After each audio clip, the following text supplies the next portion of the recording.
हिंदी से इंग्लिश में ट्रांसलेशन आपको मजबूर करता है ग्रामेटिकल मिस्टेक्स करने में। सुनकर थोड़ा अजीब लगा ना, पर यही सच है। जैसे मैं आपको एग्जांपल्स देती हूँ। जैसे आपने बोला कि मुझे पानी चाहिए और आपने सीखा है चाहिए यानी शुड, तो सेंटेंस क्या हो गया? I should water. ये ग्रामेटिकली गलत है। मैं मिस्टेक्स कर देता हूँ, तो किसी काम को करना डू, आई डू मिस्टेक्स, ये भी ग्रामेटिकली गलत है। देखा कैसे हिंदी से इंग्लिश में डायरेक्ट ट्रांसलेशन आपको ग्रामेटिकली मिस्टेक्स करने पर मजबूर कर देता है। तो चलिए आज मैं आपको बताती हूँ कैसे आप हिंदी में ना सोचकर डायरेक्ट इंग्लिश में सोचकर अपने इंग्लिश की जर्नी को इम्प्रूव कर सकते। सो वेलकम टू द सीखो ऑफिशियल शो इंग्लिश स्पीकिंग गुरु। तो अब सबसे बड़ा सवाल आता है कि कैसे इस ट्रांसलेशन मेथड को बिल्कुल खत्म किया जाए।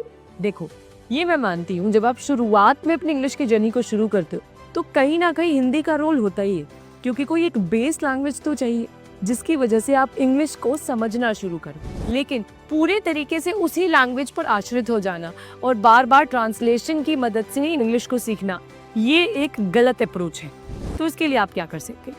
पहली चीज, इंग्लिश में सिर्फ बोलना शुरू करो, ये सोचे बगैर कि आप गलत बोल रहे हो या सही। अक्सर हमारा ब्रेन ट्रांसलेट करके अपनी गलतियों को कम करने की कोशिश करता है और सोचता है कि जो मैं हिंदी में बोलना चाहता हूँ उसी को डायरेक्ट इंग्लिश के वर्ड टू वर्ड ट्रांसलेट कर दूंगा तो सेंटेंस शायद सही हो जाएगा। लेकिन यही सही बोलने की चाह में हम अक्सर गलतियां कर बैठते, क्योंकि हम अल्टीमेटली कर तो ट्रांसलेट ही रहे हैं।